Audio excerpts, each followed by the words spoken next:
नमस्कार. अशा कोणत्या गोष्टी आहेत ज्या आपल्याला सुखापासून दूर ठेवतात? का आपण सगळं असूनही अस्वस्थ असतो? याचं उत्तर कोणत्याही गुगल सर्चमध्ये नाही, तर ते आहे आपल्या संतांच्या साहित्यात दडलेल्या एका गुपितामध्ये. भावार्थ संतवाणीच्या आजच्या भागात आम्ही असा एक अभंग उलगडणार आहोत जो तुमच्या आयुष्यातील कोडं सोडवेल. व्हिडिओ स्किप करू नका, कारण अर्धवट ज्ञान हे धोक्याचं असतं आणि संतांचा विचार हेच पूर्ण सत्य असतं.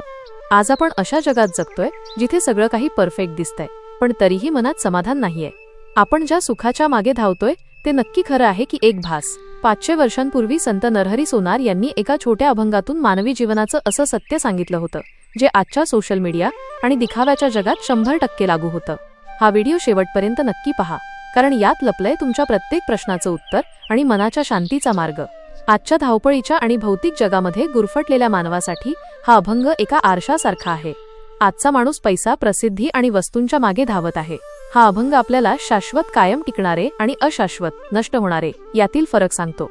जेव्हा आपण मान्य करतो की बाह्य जग नाशिवंत आहे, तेव्हा छोट्या अपयशांनी आपण खचून जात नाही. आपण अनेकदा चुकीच्या समजांमध्ये जगत असतो, उदाहरणार्थ अहंकार, राग. हा अभंग आपल्याला त्या भ्रांतीच्या पडद्यातून बाहेर काढण्यास मदत करतो. सद्गुरू किंवा मार्गदर्शकाचे महत्त्व सांगून हा अभंग जीवनात नम्रता आणतो. अवघा नाशिवंत व्यर्थ म्हणजे जग सोडून देणे नव्हे, तर जगातील गोष्टींमध्ये फाजील गुंतवणूक, अटॅचमेंट न करणे. यामुळे ताण कमी होतो. माया कशी नटली आहे हे ओळखले की आपण जाहिराती आणि दिखाव्याला बळी पडत नाही.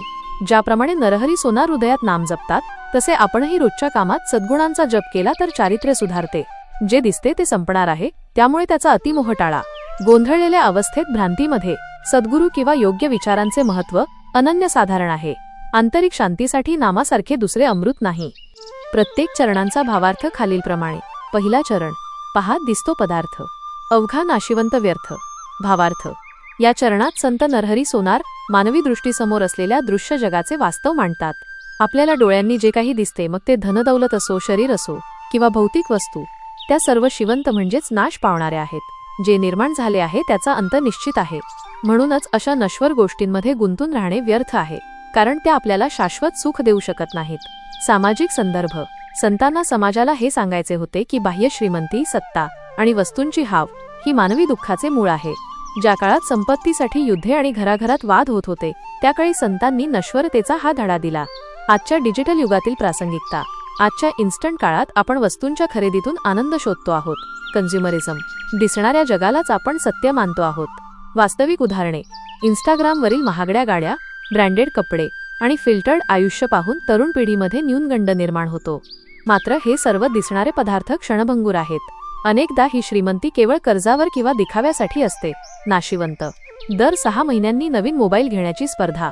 जुना फोन सुस्थितीत असतानाही केवळ स्टेटससाठी नवीन वस्तूची हाव धरणे, हे त्या वस्तूच्या पदार्थाच्या व्यर्थतेचे आणि माणसाच्या अस्वस्थतेचे उदाहरण आहे. समजा तुम्ही वाळूचा एक अतिशय सुंदर किल्ला बनवला. तो दिसायला खूप मोहक आहे, पण लाटेचा एक स्पर्श त्याला मातीत मिळवतो.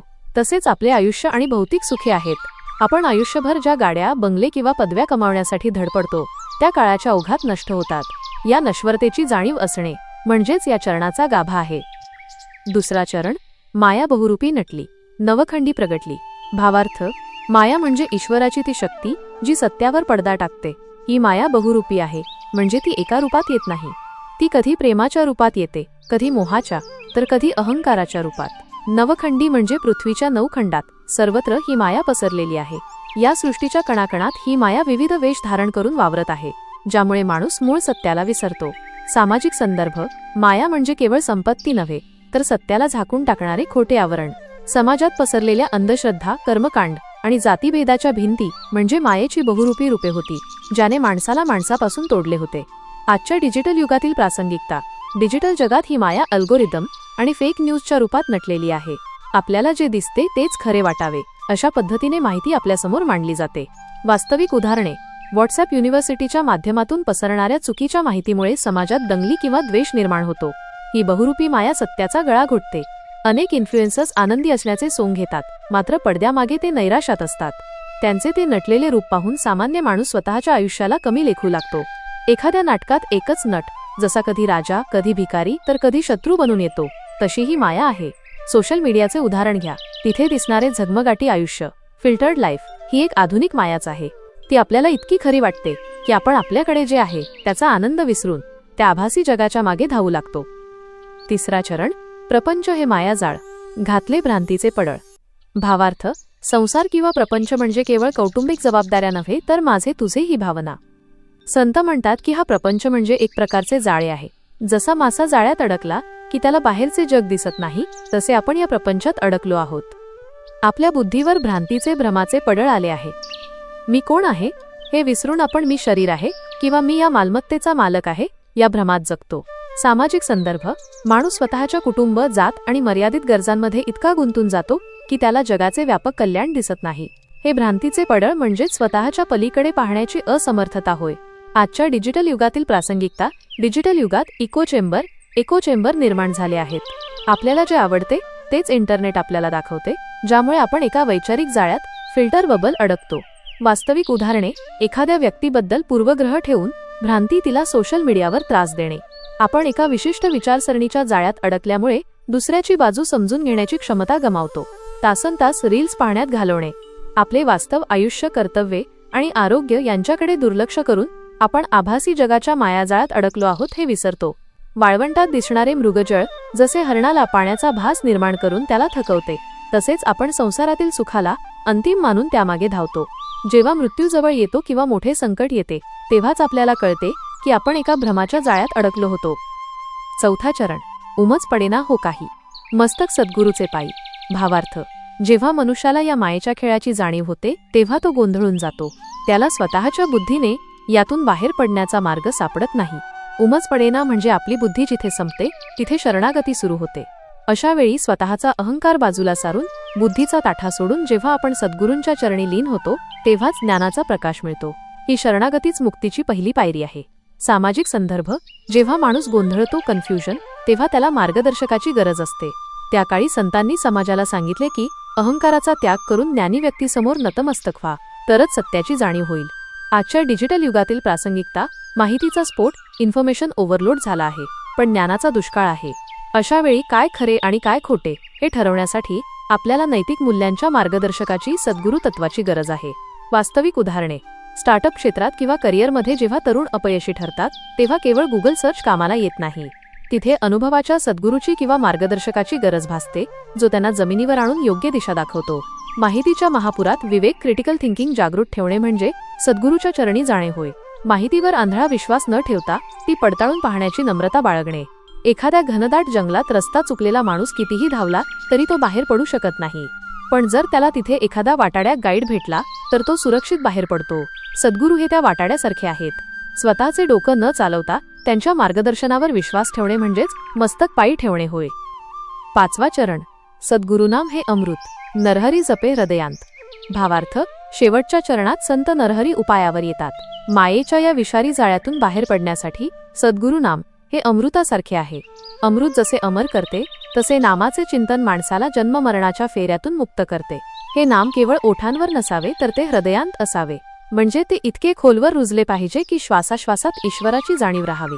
सामाजिक संदर्भ, अंतिम सत्य हे बाह्य जगात नसून अंतर्मनात आहे. संतांनी नामस्मरणातून मनःशांतीचा मार्ग दाखवला, जो विषमतेच्या काळात माणसाला आधार देणारा ठरला. आजच्या डिजिटल युगातील प्रासंगिकता, बाह्य जगातील गोंधळापासून डिजिटल नॉईज वाचण्यासाठी माइंडफुलनेस आणि आंतरिक शांतता हाच एकमेव उपाय आहे. नाम म्हणजे केवळ शब्दाचा उच्चार नव्हे, तर स्वतःच्या सत्सद्विवेक बुद्धीशी जोडलेले राहणे. वास्तविक उदाहरणे, आजच्या धकाधकीच्या जीवनात ध्यान, मेडिटेशन आणि स्वतःशी संवाद साधणे हे अमृतासारखे काम करते. सोशल मीडियाच्या गदारोळात दिवसातील 10 मिनिटे शांत बसणे हेच आधुनिक जप आहे. एखादी चुकीची गोष्ट व्हायरल करण्याची संधी असतानाही माझ्या मूल्यांना हे पटते का असा विचार करून थांबणे हा अंतरात जपलेला सत्याचा जप आहे. जसा समुद्रात खवळलेल्या लाटांमधून वाचण्यासाठी जहाजाचा नांगर अँकर आधार देतो, तसे या जगरूपी संकटात सद्गुरूंचे नाव हा आपला आधार आहे. नरहरी सोनार, स्वतः सोनार असूनही जसे धातू घडवताना मनात देवाचे नाव जपत, तसेच आपण आपले कर्म करताना आंतरिकरित्या त्या नामाशी जोडलेले असणे अपेक्षित आहे. या अभंगातून आपल्याला काय शिकवण मिळते? डोळ्यांना दिसणारा हा भौतिक पसारा, पदार्थ शाश्वत नाही. तो आज आहे आणि उद्या नाहीसा होणार आहे. त्यामुळे केवळ शिवंत गोष्टींच्या मागे लागणे व्यर्थ आहे असा इशारा हा अभंग देतो. हे जग म्हणजे मायेचा एक खेळ आहे. ही माया बहुरूपी आहे. ती नटून थटून आपल्या समोर येते आणि आपल्याला मोहजालात अडकवते. या मायेमुळेच आपल्या बुद्धीवर भ्रांतीचे पडळ भ्रमाचा पडदा येते, ज्यामुळे आपल्याला खरे काय आणि खोटे काय हे समजत नाही. जेव्हा आपल्याला संसाराचा हा गुंता सुटत नाही आणि गोंधळ उडतो, तेव्हातून बाहेर पडण्याचा एकमेव मार्ग म्हणजे सद्गुरू. सद्गुरूंच्या चरणी मस्तक टेकवणे म्हणजे आपल्या अहंकाराचा त्याग करून ज्ञानाचा स्वीकार करणे होय. सद्गुरूंचे नाव किंवा ईश्वराचे नामस्मरण हे अमृतासारखे आहे. संसारातील दुःखावर आणि मायेच्या जाळ्यावर नामस्मरण हेच प्रभावी औषध आहे. नरहरी सोनार सांगतात की हे नाम हृदयात सतत जपत राहावे. थोडक्यात सांगायचे तर हा अभंग आपल्याला शिकवतो की दिसणाऱ्या बाह्य जगाच्या मोहात न पडता विवेकाने वागावे आणि सद्गुरूंच्या मार्गदर्शनाखाली नामस्मरण करत आत्मिक शांती मिळवावी. हा अभंग अनुभवाचा कसा आहे? उदाहरणातून पाहू. समजा तुम्ही एका मोठ्या कंपनीत उच्च पदावर आहात. तुमचे नाव आहे, पैसा आहे, हे पदार्थ झाले. पण अचानक मंदी येते आणि नोकरी जाते. तेव्हा तुम्हाला जाणीव होते की जे नाव आणि पद कायम वाटत होते ते नाशिवंत होते.